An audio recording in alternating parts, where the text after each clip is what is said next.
Assalamualaikum warahmatullahi wabarakatuh. Dan salam bahagia tuan-tuan dan puan-puan. Tuan-tuan dan puan, jangan poning tuan-tuan dan puan. Kok poning tak dapat nongah apa yang saya nak khabarkan hari ini. Tuan-tuan dan puan, hari ini tajuk yang saya nak khabarkan tajuk yang mudah-mudah ya tuan-tuan dan puan. Tapi sebelum tu tuan-tuan dan puan, esei Profesor Madya Datuk Paduka Dr. Muhammad Rosli bin Saluddin, Fellow Penyelidik Kanan Institut Alam dan Tamadun Melayu UKM Bangi Selangor, merangkap tokoh warisan kebangsaan orang hidup tuan-tuan dan puan. Kono konakan, tak kona maka tak cinta tuan-tuan dan puan. Jadi saya nak cerita yang mudah-mudah, iaitu adab-adab orang Melayu dahulu. Cuba tuan-tuan dan puan-puan fikirkan macam mana dan bagaimana, masih diamalkan yang baik-baik lagi ataupun tidak. Contoh adab ketika berburak dengan orang tua, berburak dengan sesama kawan tuan-tuan dan puan. Kalau berburak dengan orang tua-tua, maka kita tidak menggolakkan diri kita eden, dan kita dah pasti menggolakkan diri kita esei. Ya, kalau laki-laki, kalau sama-sama sebaya, eden lah. Sebab kalau yang muda dengan yang dah berumur, kalau golakkan diri dia eden, agak kurang ajar tuan-tuan dan puan. Dan kemudian kalau perempuan muda, dia mengolahkan diri dia an. Kalau dah berumur, ayo. Tak mau dia dah orang perempuan pakai esei, pakai eden. Jangan ambil ganti nama diri hak orang lain. Dan kemudian bila berburak tu tuan-tuan dan puan, orang tua-tua dulu dah ngajar dah, ada adab-adab, mudah ya adab tapi payah nak diamalkan. Bila tergolak, ada orang tergolak tak. Bila ketawa, pada tutup mulut. Tutup mulut tuan-tuan dan puan. Kalau batuk pun tutup mulut. Dah terlampau suka mana pun, pada golak. Tapi hari ni bila kita tengok, mengilai-ngilai golak sebab dia terlampau suka, kita kena tengok adab tu balik ya tuan-tuan dan puan. Dan bila berjumpa dengan orang lain, beri salam. Assalamualaikum warahmatullahi wabarakatuh. Dan kemudian tak apabila jumpa, woi, kau buat apa tu? Dan kemudian sebut yang kasar-kasar tuan-tuan dan puan. Kita kena sebut yang lembut-lembut. Biar mati anak, jangan mati adab. Sebab dalam adab itu ada budi, ada sopan, ada santun, ada pekerti. Adab itu letaknya di sebelah dalam diri kita. Macam mana kita nak zahirkan?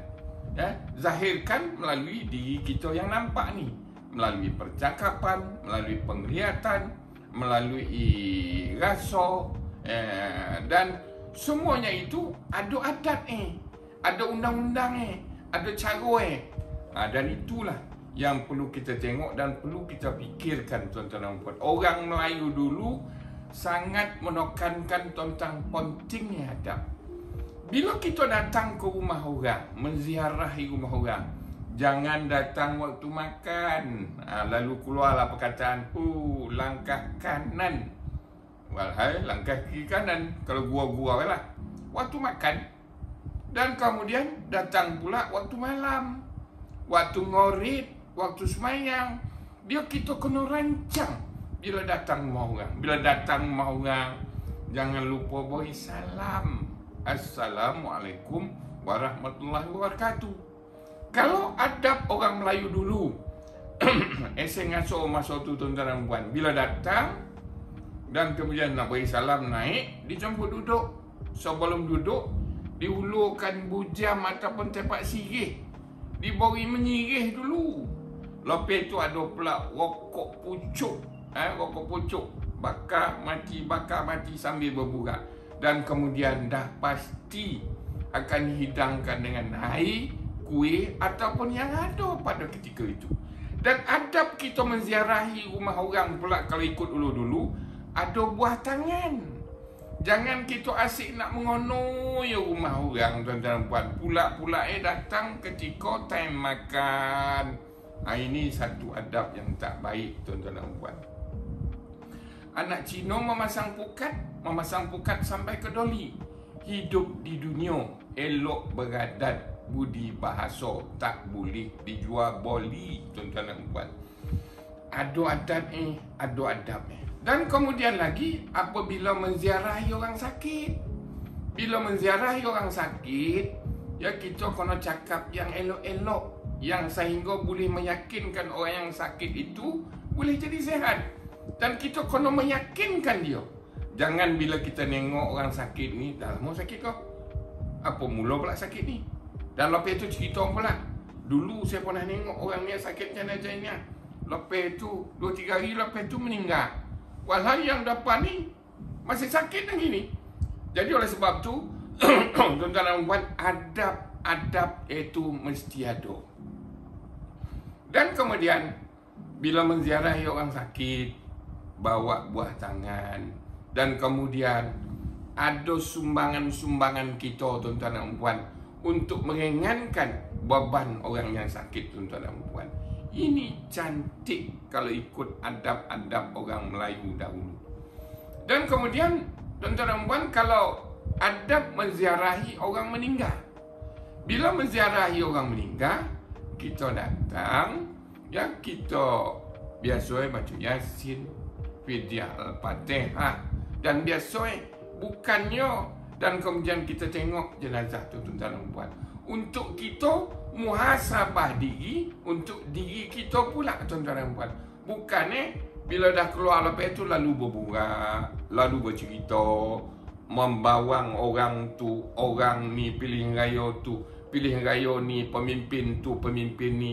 Kita kena jaga adab-adab ketika menziarahi orang yang meninggal, tuan-tuan dan puan. Dan kemudian adab pergi rumah orang kenduri. Adab pergi rumah orang kenduri, terutama pergi rumah kenduri orang kahwin. Sekarang ni dah ada satu budaya, kena siapkan sampu. Tak kisahlah ikhlas kita untuk bagi kepada tuan rumah tu, tuan-tuan dan puan. Tak kisah.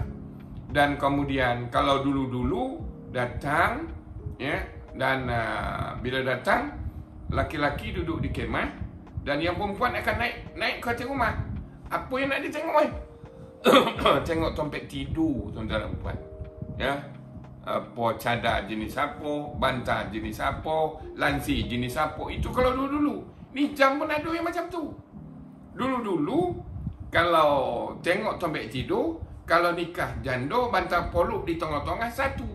Kalau nikah anak dara, bantal poluk tu 2. Jadi itu ada pelasapah, ada makna, tuan-tuan dan puan-puan. Jadi tuan-tuan dan puan-puan, adab-adab yang baik-baik ini elok kita jaga, elok kita amalkan, tuan-tuan dan puan-puan. Dan kemudian apabila kita berburak dengan orang lain, berburak dengan orang kedua, orang ketiga, orang kompak, adab-adab jangan buka aib orang lain.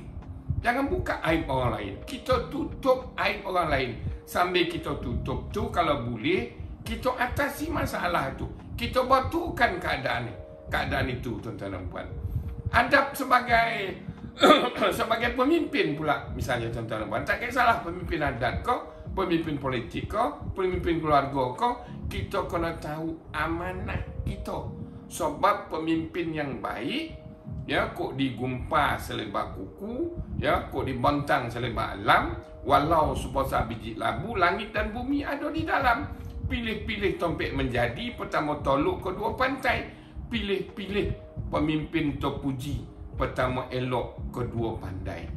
Tak kira lah, tuan-tuan dan puan, dalam keadaan macam mana pun, adab, sopan, santun, budi mesti kita jaga, tuan-tuan dan puan. Dan kemudian adab kita berjiran. Kita kena ambil tahu hal jiran. Kadang-kadang jiran tu sakit, kadang-kadang jiran tu susah. Jadi tuan-tuan dan puan, kembalilah kepada ke bukit sambil didaki. ke lurah sama dituruni, ke laut sama dironangi, tuan-tuan dan puan-puan. Duduk seorang bersompit-sompitan, duduk ramai berlapang-lapangan. Kita amalkan balik adab-adab orang Melayu dahulu, dan adab-adab yang macam itulah yang mengukuhkan balik tali silaturahim orang Melayu itu, tuan-tuan dan puan. Bukan kita saling tuding-menuding, buruk-memburuk. Itu adalah satu perangai yang tidak baik, tuan-tuan dan puan. Jangan lupa like, share dan subscribe Rajo Terombo Official. Bye-bye.